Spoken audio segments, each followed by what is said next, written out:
Before we go out in the field, I just want to explain one more thing, and that is the speeds that it's happening at.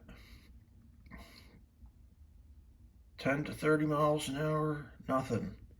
30 to 40 miles per hour is where it becomes faint and increasingly noticeable on the gas. When you take your foot off the gas, it goes away. 40 to 50 miles an hour, yes. Off the gas, no. In this range, it goes away. Here, at this precise 4 mile per hour range, it becomes pretty nasty. Again, it's like a light switch. Up above this speed, nothing at all. Actually, what's going on is this is happening at all speeds. I could pick it up with a regular stethoscope at idle, sitting in the parking lot, because at certain loads, and going up hills, most definitely 45 miles per hour is a sweet spot.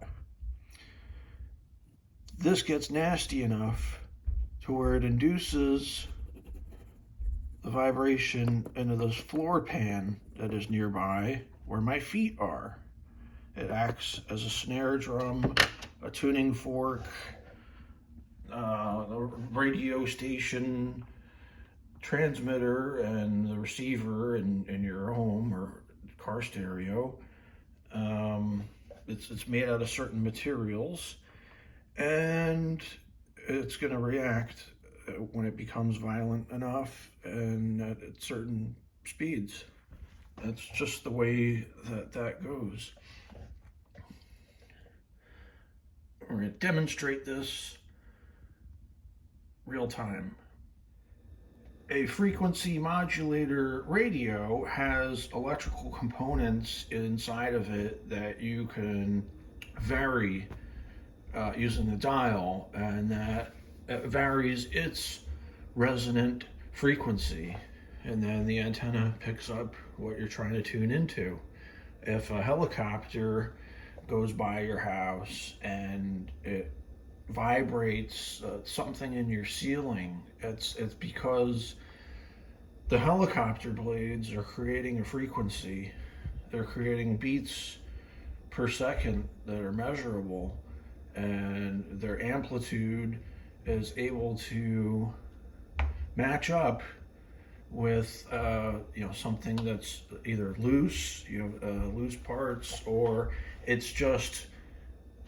has a drum effect where it's fixed and its resonant frequency is not variable, but you will find it if you put something next to it that's nasty enough, and in this case, that is what is happening. Okay, resonant frequency. We got Gizmo 1 attached to the frame rail, and our alligator clamp is sprung onto our leaf U-bolt hanger shackle assembly. We could go off one of these bolts here, but it's get a better bite right there, and it's not far from the hub, the brake, the bearings, emergency brake assembly is in there. It's like we could take all this apart, and then a neighbor will say, "What are you doing now?" I say, "Oh, well, I got a vibration going on. I got to check in here and see if this might be it." And if something looks worn, you could replace it like a madman. Or you could just replace wheel bearings because, it probably needs to be done anyway. Well, it doesn't. And a better way to do it is to listen to it. Because we could go ahead, listen to the left, listen to the right, and now you know what side you need to be at. Or in my case, 10 feet away. We got another clamp on the differential, okay? We could go bananas overhauling that. We could take the cover off just to have a look in there. Maybe have a look and see if there's metal shavings or if the gears are out of whack or all the... No! We're going to listen to it. And that transmitter's hooked up right to our shock support. So there's 1 and 2. Does that have a carrier bearing? No. Okay, because that's pretty common. Those will go out. That's really common. Or the U-joints, when they go, they go.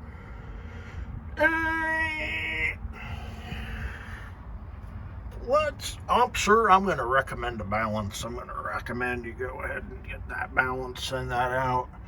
How about not? Or this point, right? You got movement. Oh, it must be the bushing. Let's put a tighter one in there. Not necessary. Got a clamp on, this is called the extension housing of the transmission. This is called the slip yoke. It slides in and out. It's not bolted to anything. It slides in and out. This is bolted on the rear at the diff. Okay, around rotating stuff or hot stuff, make sure your wires don't get all tangled up. It doesn't pay to be cheap. I could tuck this wire in between there, but when you use a zip tie, keep it fastened. And then this transmitter number 3, fastened in place. Very nice. You absolutely need 14-inch cable ties. I already had plenty of 11-inch. That's good for everything, isn't it? Well, no. Can you put 2 together? No, it's ridiculous. You gotta stop what you're doing and go out and get what you need. That's just what you have to do. There's unforeseen stuff like that with every project. Fuel filter here, I replaced that because it was very clogged. Now let's go, let's install the bread and butter here, which is number 4, or letter D. Man, is this hard to crawl around under here. And even with it right in my face, I can't back up enough away to show the video. It's, you know, a sane person, buzz it up. And then walk underneath, do what you gotta do. Just all this is fiddling and with stuff, putting tie wraps on, it's a pain. Something as simple as that. We got it though. This is the radius arm. It's on the inside of that. This does move, but not a whole lot. It's a good spot. You gotta watch around things that are hot.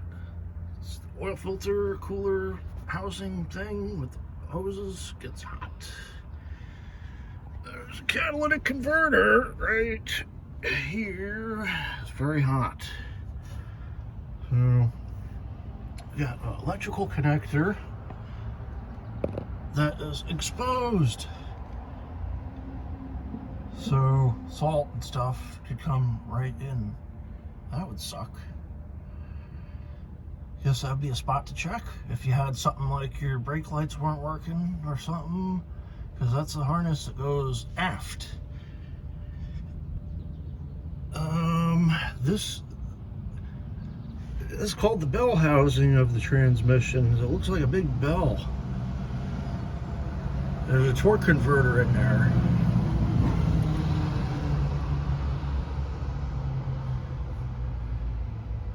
Is that what it is? Well,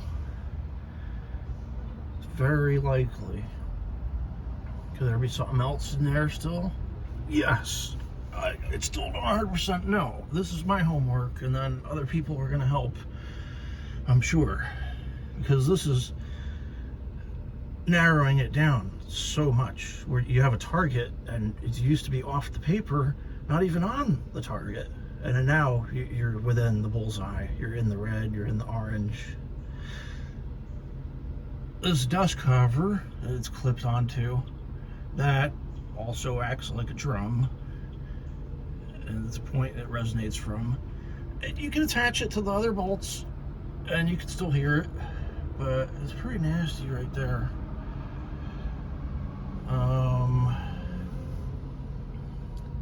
Floor pan is really right above, so, and that's where my feet go. This here is where it's really nasty. It comes on with the gas pedal. There's no other spot on this vehicle that you're gonna get that. Even at idle. Okay, so that's number 4. We're gonna show, oh, did I take the cover off of here? And did I check to make sure the fasteners that hold the engine and transmission together, are those all done? Yes. And there's any cracks in the flywheel? No. So that's, we know we're good with that. Does that dust cover protrude up and grind against anything? No, absolutely not. This catalytic converter is a heat shield. Is that loose at all? No. Does the cat, if I hit it, is there anything in there? No, there's nothing in there. There's a big ass heat shield. Oh, this one. Anything going on there? No, not really. It's in the bell housing.